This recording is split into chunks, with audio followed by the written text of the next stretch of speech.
हंसी भी आ रही थी और तरस भी आ रहा था कि उन्होंने एक बात की कि अल्लाह पाक हमारी आसानियां दूर करे। पीछे बैठे हुए पटवारी नहीं समझिएगा, पंखे, फैन, उन्होंने कहा आमीन।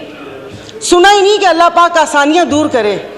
और दूसरा, आपने साले मोहम्मद को बोला तशरीफ़ रखें, पीएम साहब बैठ गए, तो कितने मासूम हैं। मैं अभी इफ्तार बनाकर आई थी, दागी फलों से तो कोई फ्रूट चाट भी नहीं बनाता, इन्होंने हुकूमत बना दी। स्पीकर साहब, यहाँ पर असेंबली ही पूरी नहीं है, आपकी 228 की स्ट्रेंथ ही नहीं है, तो कानून साजी कैसे होगी? इस कटी फटी लुटी फुटी असेंबली से आप ये कानून साजी करेंगे? मोहतरमा सायरा बानो साहब। क्या आप हो जो? शुक्रिया स्पीकर साहब। स्पीकर साहब, उस वक्त टाइम मांगा था जब पीएम साहब बैठे थे और वो तकरीर कर रहे थे और कुछ आइन और कानून की बातें कर रहे थे। प्लीज शुरू कीजिए। जी, मैं शुरू कर रही हूँ। तो मैं तब से लेकर अब तक तो वो कह रहे ना, हैरतों के दरिया में गोता जानूं, कि समझ नहीं आ रही मुझे कि फिर क्रेडिट तो बनता है ना कि खान साहब ने इनकी भी आंखें खोल दी। तो फ़र्क क्या रह गया कि कुछ अरसा पहले इदारों पर उंगलियां उठ रही थीं, उन पे सवालात उठ रहे थे, आज ये अदलिया पर उंगलियां उठा रहे हैं। तो वन मैन शो तो 75 सालों से इस मुल्क में, और अगर थोड़ा लाइटर मोड में बात करूं तो इतने सारे लोग वन मैन शो परफ्यूम भी लगाते होंगे। क्या पार्टी में वन मैन शो नहीं होता? तो पूछना, मुझे मेरे 2-3 सवालात हैं। पूछना ये था कि यह वन मैन शो कि नहीं होगा, क्या ये सिर्फ अदलिया की हद तक होगा या इसका इतलाक बाकी इदारों पर भी होगा? यानी कि आप हालात उस नहज तक लेकर जा रहे हैं कि नाउज़ुबिल्लाह फिर चीफ ऑफ आर्मी स्टाफ भी ना हो, सारे जनरल चीफ हों, एक उनका फैसला नहीं होगा। मुईशत तो तबाह कर दी, अब हाथ धोकर इदारों के पीछे पड़ गए हैं। इन 75 सालों में जो बारियां लगी उनमें इनको ख्याल किसी चीज़ का नहीं आया। अब जब बात अपने पर आई तो फिर इनको इदारों की खामियां भी दिखना शुरू हो गई।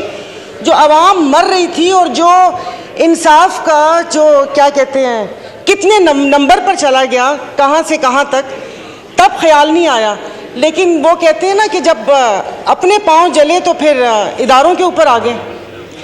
और उस वक्त से मुझे सिर्फ एक बात पूछनी है कि ये जो ऐवान है, ये अवाम का ऐवान है या इनके मसाइल हल करने की जगह है? ये कल भी जब ये स्पीच हुई थी, आपने ज्वाइंट सेशन बुलाया था, मैंने कहा शायद इस बाबरकत महीने में जो अवाम सहर व अफ्तार की लज्जतों से महरूम है, उस महंगाई में पिस रही है, शायद उसकी बात होगी। लेकिन वो लग रहा है जैसे कोई घिसी पिटी कैसेट वापस से लगा दी, और मतलब जैसे हम इस मुल्क के शहरी नहीं हैं या यादाश्त कमज़ोर है कि जो हमें पता ना हो कि यहाँ पर तोशा खाना का तो जिक्र हुआ लेकिन हार का जिक्र करना भूल गए। जब केस की बात हुई तो आप इनसे ये तो पूछें कि यूसुफ रज़ा गिलानी साहब के पिटीशन दायर किसने की थी? वो भी इन्होंने की थी, बड़े मियाँ साहब काला कोट पहन कर गए थे। और दूसरा, हंसी भी आ रही थी और तरस भी आ रहा था कि उन्होंने एक बात की कि अल्लाह पाक हमारी आसानियां दूर करे। पीछे बैठे हुए पटवारी नहीं समझिएगा, पंखे, फैन, उन्होंने कहा आमीन। सुना ही नहीं कि अल्लाह पाक आसानियां दूर करे। और दूसरा, आपने साले मोहम्मद को बोला तशरीफ़ रखें, पीएम साहब बैठ गए, तो कितने मासूम हैं। तो यहाँ पर कोई ऐवान पे अवाम की बात करनी चाहिए। स्पीकर साहब, मतलब चीज़ें हाथ से जब फिसल जाएंगी तो फिर ये नुकसान पाकिस्तान का होगा। यहाँ पर मेरे ये इस तरफ बैठे वालों को ये खौफ था, जिसका वक्तन फ़वक्तन इजहार भी किया गया, कि वो आ गए तो इनको नहीं छोड़ेंगे। उधर ये खौफ था कि अगर मैं अदालत चला गया तो ये मुझे, जेल चला गया तो ये मुझे मार देंगे। तो इस खौफ में तो गलत फैसले होते हैं।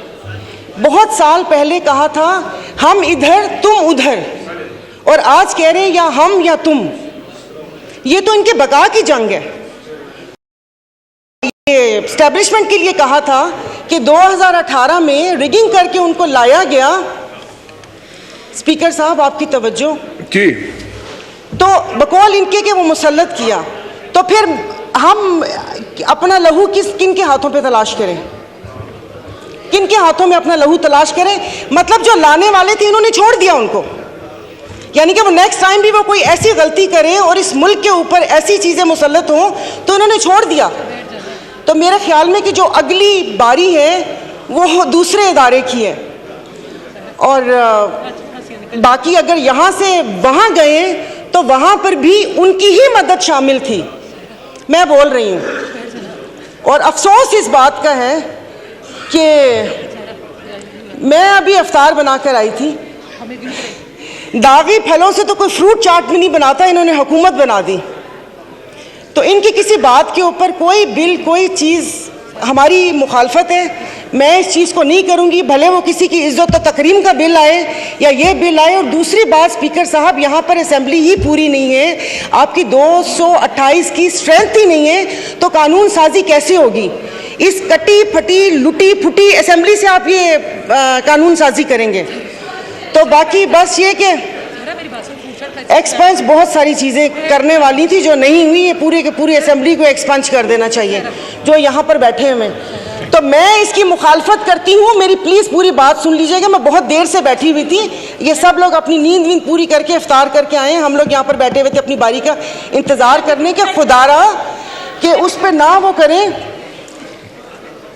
अब एक शेर बनता है डस्के पे, सुना दूंगी, तो वो देखिए, तो ये ना करें कि चीज़ें हमारे हाथ से फिसल जाएं, अदलिया हो या अफवाज पाकिस्तान हो, हमारे लिए मोहतरम है। जब यहाँ पर सवाल उठना शुरू हो जाएंगे, वो पंजाबी का शेर है ना कि जितना ते हारना दो अलग शैवा, ए दुखिया नाल साढ़े यक्के ते ना मारो, इन दुखियों से आप इक्के मार रहे हैं।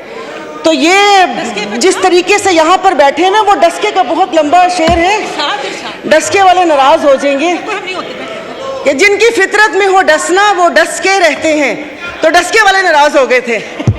तो प्लीज़ उसे क्या कहते हैं, ये मैं अपनी मुस्लिम लीग फंक्शनल GDA की तरफ से मैं इसको जो कानून साजी आप कर रहे हैं, ज़ोर ज़बरदस्ती की गप्पा घोटाला 13 जमातों के साथ, उसको मैं अपोज करती हूँ। और खुदारा मुल्क को उस नहज पर ना लेकर जाएं जहाँ पर से वापसी नामुमकिन हो। सोशल मीडिया पे आपने इसराइल का हाल देख लिया होगा कि यहाँ पर खून और कश्त का बाजार गर्म ना करें, तो अच्छी बात है कि यहाँ मुट्ठी भर जमातों के लिए आप पूरे मुल्क का बेड़ा गर्क ना करें, और किसी अवाम का भी कुछ ख्याल करके उसकी बात वो कर लें। इसाक साहब बैठे हुए जिन्होंने शरबत भी लोगों की पहुंच से दूर कर दिया, उन्होंने को पूछा भी नहीं होगा कि अवाम का क्या हाल है क्या हाल नहीं है। Thank you. बात